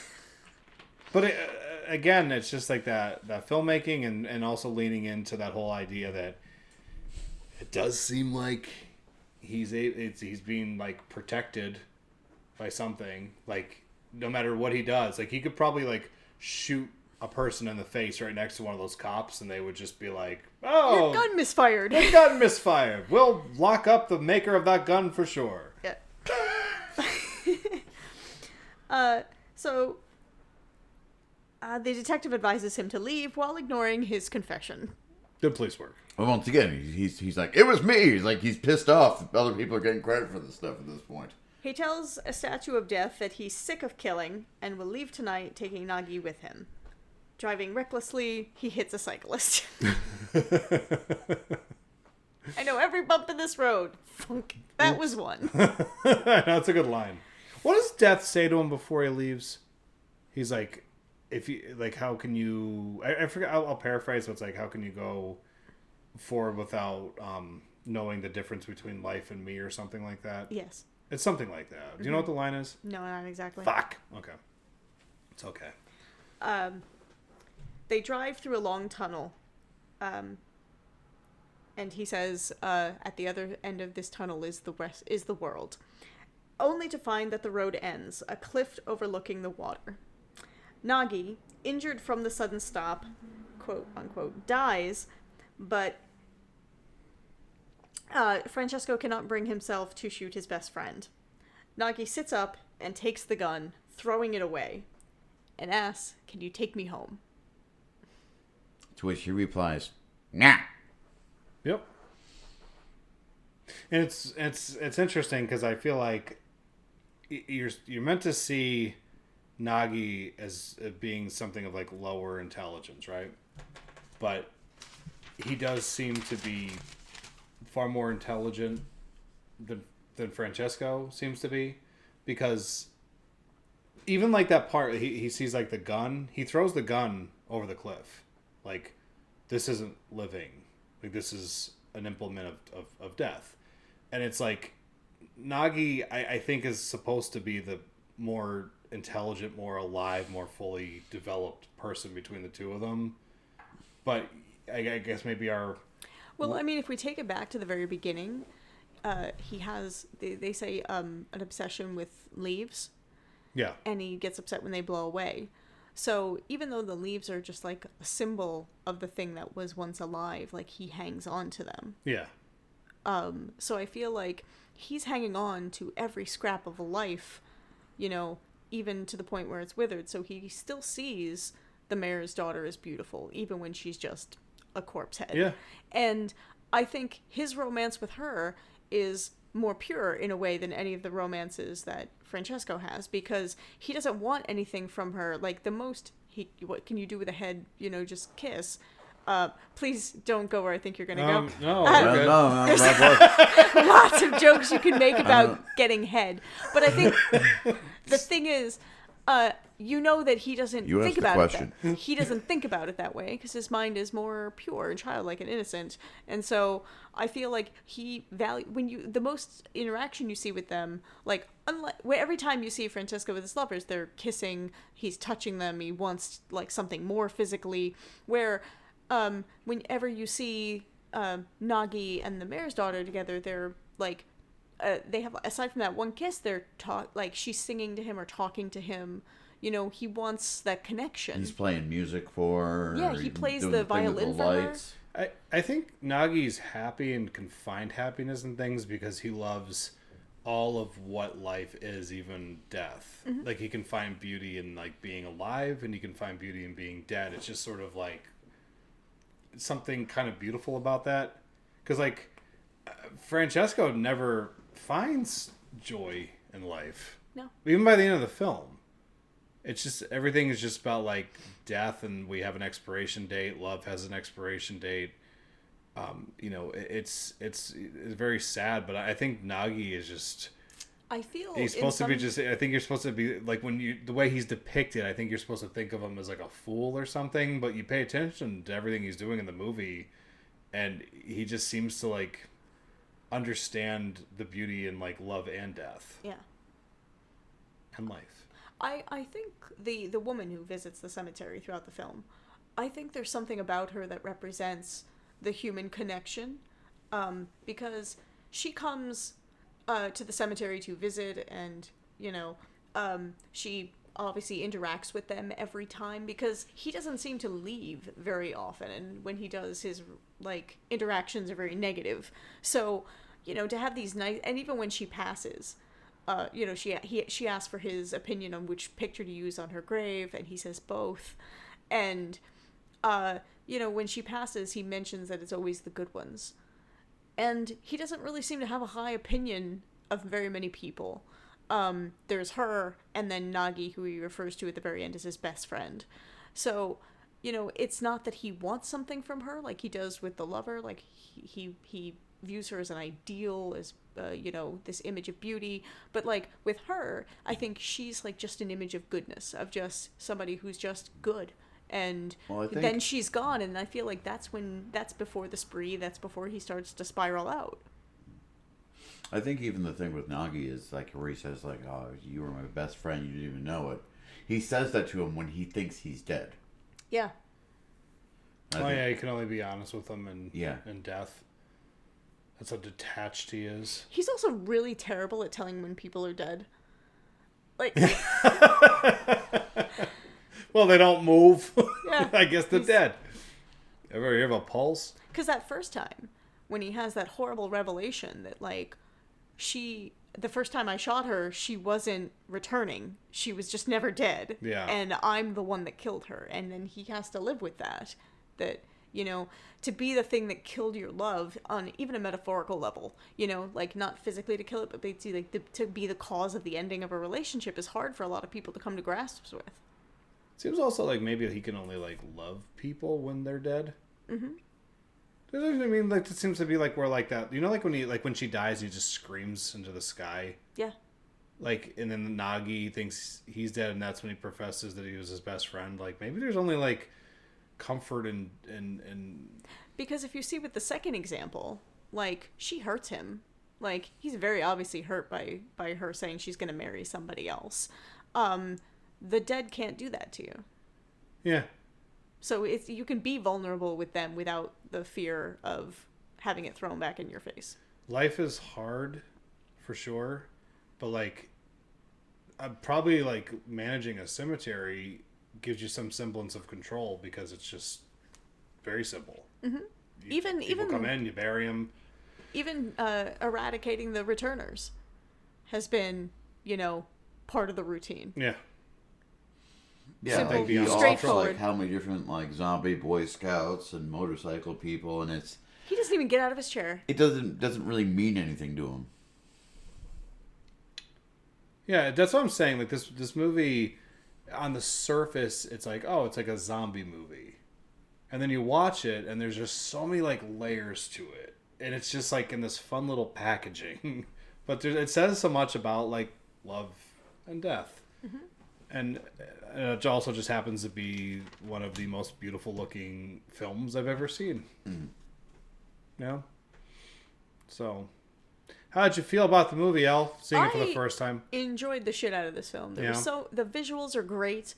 I love the camera work. There's so many like little moments where like they're putting the barbed wire on the top of the fence, and the new mayor's like, "Oh, do people try to get in?" And he's like, "No, they try to get out." And just so nonchalant. What about when they're like in the camera's like inside of the plot, and it's looking up, and you just see like those leaves spiraling in. It's. I even like the supernatural elements, like the little little flame ghosts that walk around, that light the cemetery up, and it makes it seem like otherworldly. Magical. Yeah, it's like there's wonder all around you, and you treat it like it's boring. Yeah. You can't find beauty or joy in anything other than death. Even the ossuary, like, he's like, we have one, and, she just comments on how beautiful it is. And to him, it's just another place. The corpse is going there. Yeah. John, what did you think? I enjoyed it. Like, it's, like, being this is only the first time I saw it, like, any other episode I've been on where I haven't seen the movie, I've watched the movie twice. And you can pick the next one, by the way. Huh? You can pick the next one. I don't believe you. But this one I only had the opportunity to watch once. And I feel this movie definitely would have benefited even more from a second watch. And I probably will rewatch it again. Because there is so much to it. And even more like, as far as like talking about like how I feel about the movie, it's like I still don't know exactly what the movie is. Like I said, it's not a horror movie. It has moments of comedy, like dark comedy, but it is kind of a psychological study.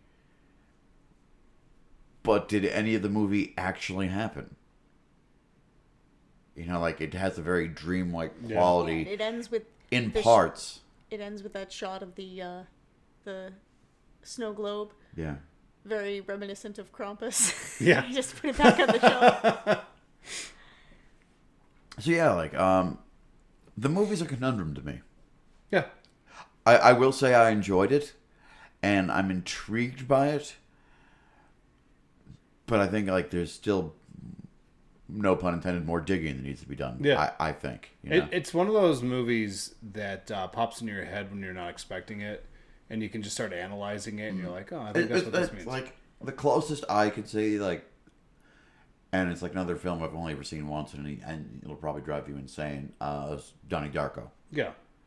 I watched Donnie Darko, and it's like, all right, not entirely sure how like. It was good, but I don't get it. But I do, you know. And I know, like, you watch that movie religiously, so I do. Yeah, I mean, Donnie Darko is definitely one of those movies where, like, the first time you watch it, you're like, well, that was a movie, and then it's what you think about later that I think there are makes a it couple special. films I've seen like over the years where like the movie ends, and I sit and like, I don't know how I felt about that.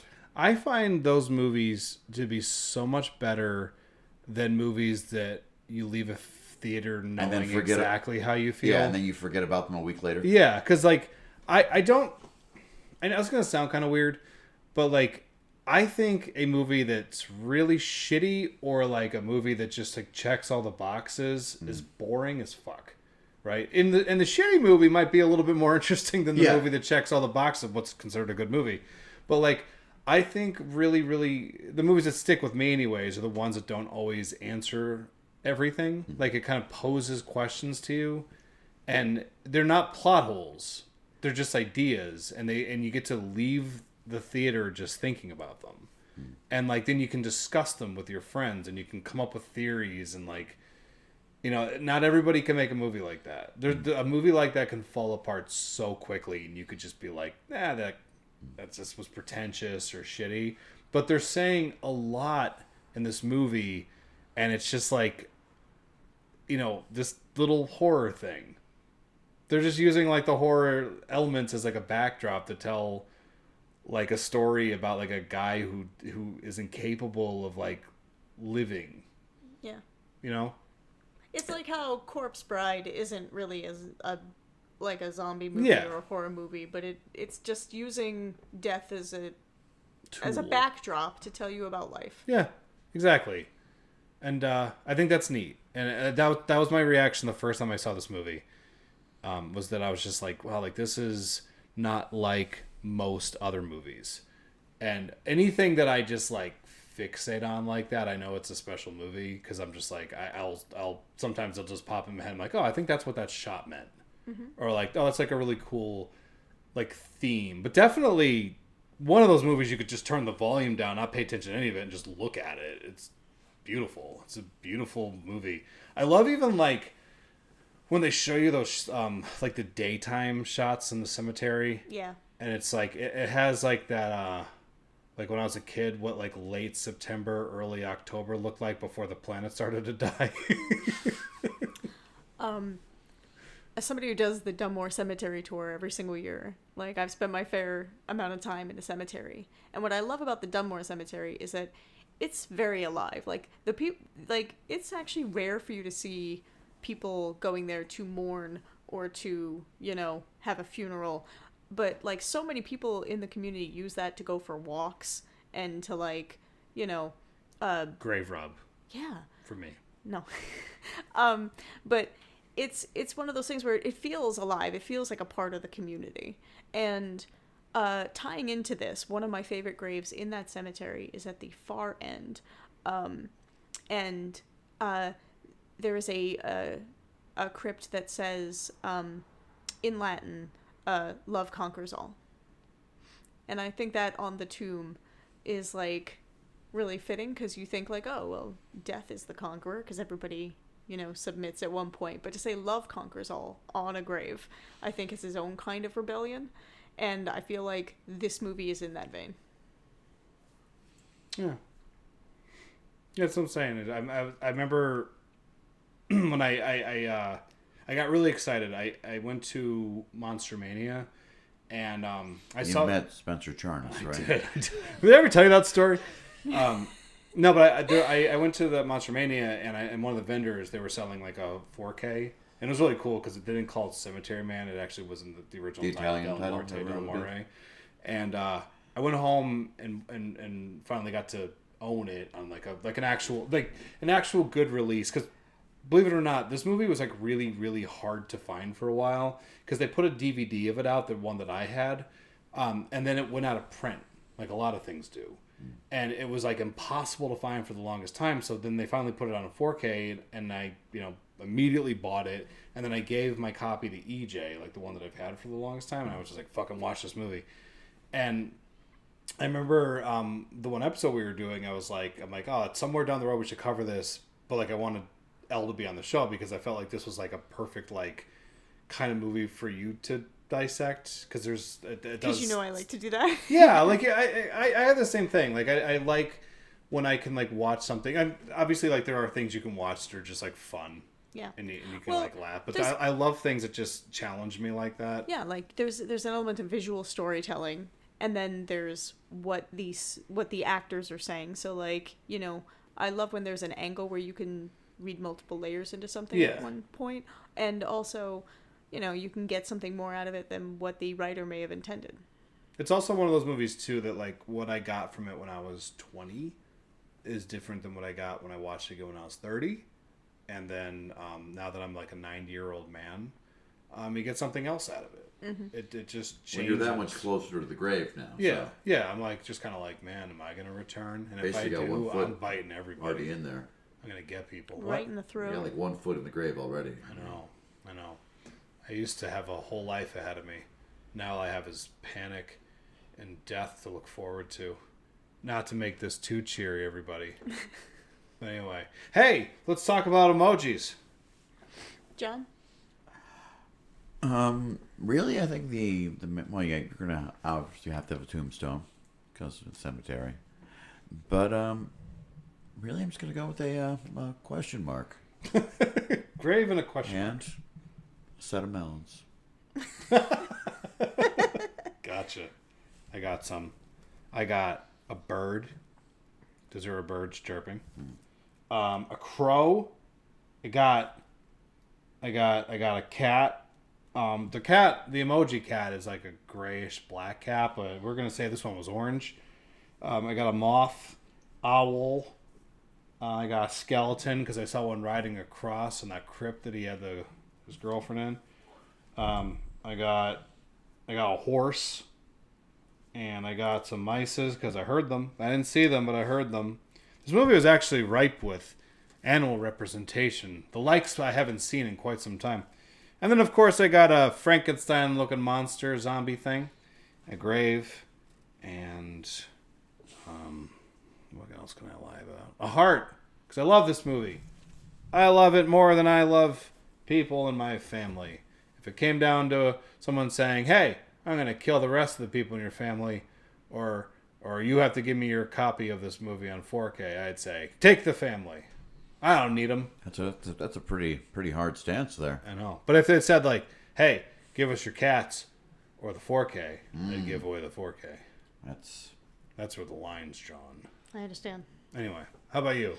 I got a piece of paper for the M3 form. I have a gun. I got it in the paper. Gun. And I have the ice cream that Nagi never got. So. Yeah. Well, he couldn't keep it down anyways. Yeah. So much pasta and pickles and bananas and whatever. Some sort of tomato sauce. And a TV, because, that wasn't fair that he took away the TV and his girlfriend. Yeah. Yeah, what the fuck? It's hitting him on all fronts. Well, the TV was an accident. The girlfriend seemed deliberate. Because she's like, she was biting out her dad's throat. So comes a point where you're like, gotta do something about her. Then I probably... That's another interesting thing. I'm kind of going back briefly, but he shoots the mayor's daughter's head and ends her. But it's actually Nagi that kills his resurrected lover. That's true. That's interesting. They're killing each other's ladies. Yeah. Dicks. I mean, you kind of wish that, like, if, like, hey, this is a really bad situation. This person might actually kill you. And your friend steps in to be like, not on my watch. Not on my watch. I gotcha. Hey, I guarantee you there's some Nagi Francisco fan fiction out there. Somewhere. I've written most of it. It's in Italian, but so I can't understand it. I wrote it all in Italian. It's not good Italian. It's more gibberish. I don't know Italian. It's So I just just put a bunch of... bobbity boobity. Exactly. So, John, Yes. my husband, guy who lives in my bed, Okay. do you have anything you would like to plug? Well, I mean, currently, like I said, the Eastern Tribute Collective, my Corn tribute band, Issues, we just released a single of us and Emmy from the band Evanescence doing Freak on a Leash. We released it on Valentine's Day, so you can check our socials, check the video, probably have it on YouTube, Facebook, Instagram, all those good places. Check it out. We got some local shows coming up at Bar and Company in Elephant and the V Spot in the coming months, so check out easterntributecollective.com. And then, of course, we'd always like to plug Gravy Diggers. The pot pie that may kill you, and it's worth it. Just come down to Three Jacks, ask your server what the weekly pot pie special is. They love being asked that. Please start coming to Three Jacks and asking them what the Popeye special is. If we can get like at least 30 people to do that to Vince, that would be really funny. Real quick, while we're on the pot pie, this month's pot pie is peanut butter because the burger of the month at Three Jacks is the lunchbox. And I've already had one this month. Me too. And I have a plan to have one a week, and I'm going to make it more ridiculous each week. And what is the lunchbox? The lunchbox is a beef patty stuffed with peanut butter, which sounds really weird, but believe me, it's amazing. Mm. Topped with pepperjack cheese and Would you bacon. say bacon jam? Is that what it is? Bacon. Well, I was going to say bacon jam, but then you interrupted me. I'm so sorry. I said pepperjack cheese and you said, "Did you say bacon jam?" I did not say bacon I'm sorry. jam. I was just so excited I to know get to you're the bacon jam. So excited about the bacon jam, but yeah, you get that. You get your fries, your burger. It's good. I'm gonna add bacon to it this coming week. Oh my god. Bacon jam with bacon. This will be an offering to Jon Snow, Metal Messiah. And then, week after, double patties. My god. I don't know what week 4 is going to be yet. It's going to be insane. It's going to be a heart attack. Peanut butter. This has been a message from Metal Messiah, Jon Snow. Always I like fun you to said your say. name. It's fun to say. It doesn't sound right if only one person says I it. know. Even though it booms. How about you? You got anything? Well, you already talked about it, but I'm going to say it anyway. Do it. Because I wrote this. Okay. Friends, if you'd give your life to be dead, maybe you just need some good food. Go to, grab your phone book and invite your friend Franco to Three Jacks Burger Bar. After you try the lunchbox, February's burger of the month, you'll be returning for more. Oh. Don't forget to try a cocktail with Casamigos tequila before driving off with your biker friends. Three Jacks. Basics done better. Boom. Elle Snow, actor. Elle Snow. Writing commercials. Ad exec. Listen, they pay me for this. They do. There's a sack of money that we slide across the table. It's all the money that they hide from Vince. Yeah. Should we talk about, like, Crystal Lou Oh, we'll get there. and, like, Chris Conforti? I'll get there. How about this? Are you doing all the EJ plugs? Or? Well, we'll break them up. All right. I'll start with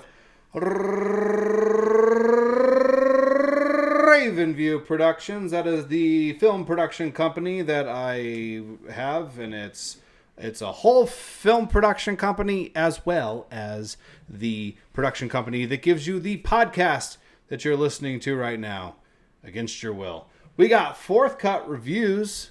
That's our keyboard warrior pal, Chris Conforti. throwing projects at the wall, seeing what sticks. Gotta see it. Gotta see it. Grabs one, and that's what he does. We got Variant Season in association with Mr. Metal Messiah Jon Snow. They do things together. They Also, do shows. check out their Linkin Park tribute, Project Zero. That was, see that? We got it. Yeah. Yeah, they're wonderful. Check them out. He also wears a mask in my Slipknot tribute. Does he? Yeah. Shit. We got Schwartz Dreamboat. He's a dreamboat of comedy. He's the dreamiest. He's the dreamiest of dreamboats. His comedy sets sail into your heart. He's hilarious. Sometimes he sends me messages when I'm at work, and I'm just like, it's a reason to keep living. I should have given that to Francesco. That's Schwartz Dreamboat link. Real Chronicles, my pal, Dave Gonzalez. He's been on the show a few times. Always wonderful to have. He has me on his show, Real Chronicles. You can look Dave up on the Cinematic Reel, and you can also check out his reviews on RottenTomatoes.com. He's a legit film critic, and he is my favorite critic. And then, most importantly, you bastards, I got one very important thing to throw out there. It's getting cold outside, a little too cold for my taste, and it bums me out that there are cats wandering around outside that are very cold and need a home. I don't give a fuck about all the people outside who don't have a home. Those people, fuck them. But cats, I hate the idea of it. They're all furry and they have cute faces and little snouts. Don't fuck them. No, don't. They need a home. So you should look up Kitties of Any PA Pet Rescue on the socials. Exactly. That was one of them. Look them up on the socials, or you can find them, a nice little link on freakwoolspodcast.com. Select it, and you yourself can adopt a cat. You can give some food in an adopting kind of way, or my brain shutting down. Let's try that again. You can give them some food by donating it, maybe some blankets, maybe some time, maybe take one home, as I did. If all you people out there think right now, like this guy is just, pushing some group that he himself would never partake in, whatever, we'll see where this sentence is going. I'm going to tell you right now, I did adopt a cat from Kitties of Any PA Pet Rescue, and it was the best goddamn thing I did with my life. And I'm a guy who's done speed. So you should also get some speed and adopt a cat. And holy shit, all your friends from high school are going to be jealous. You had friends in high school? I was aware of people who had friends.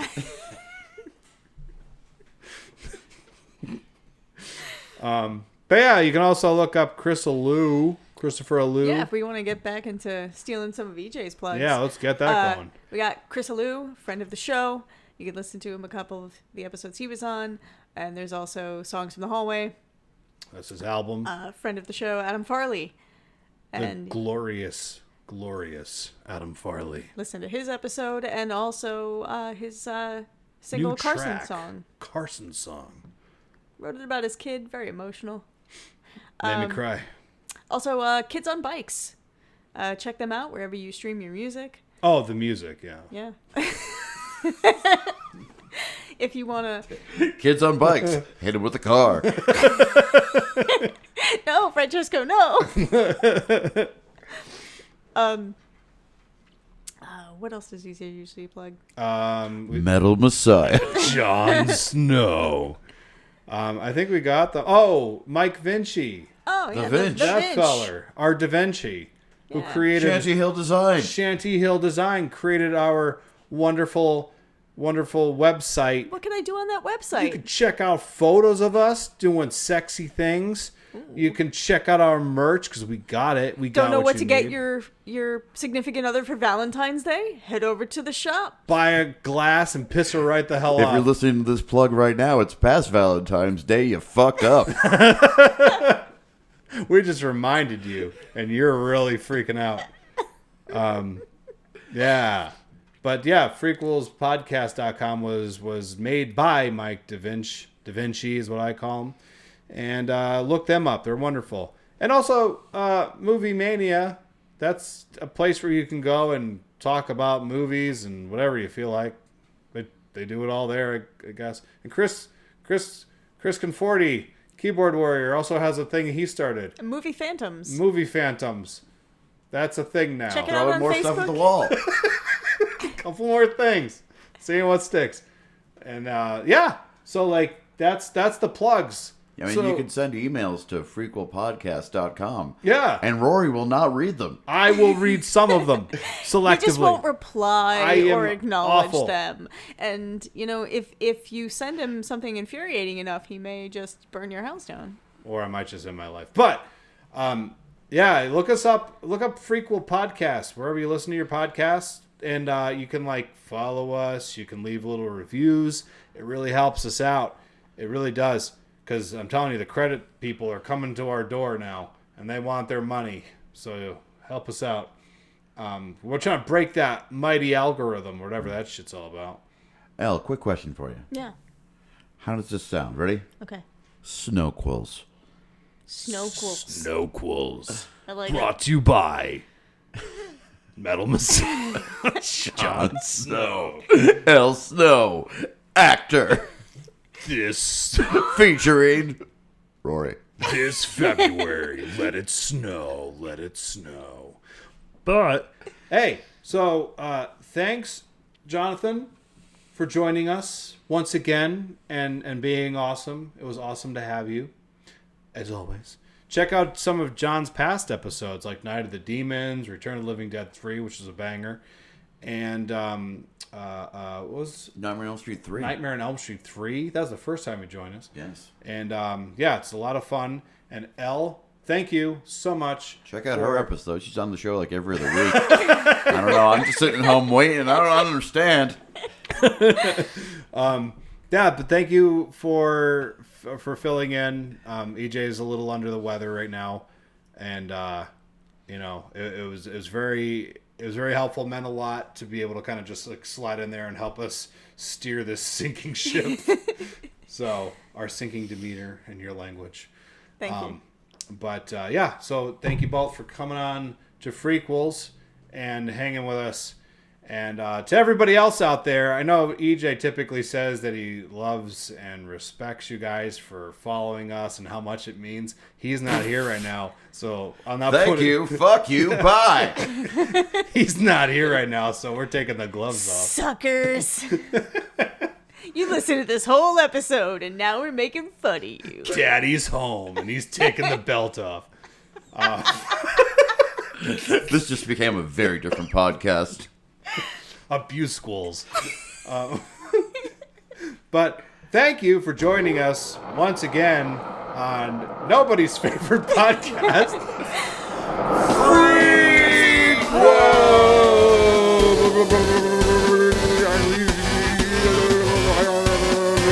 Let it snow.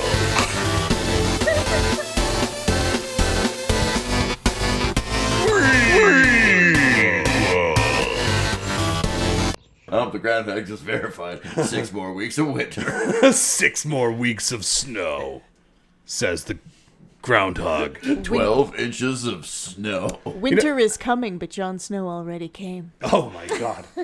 I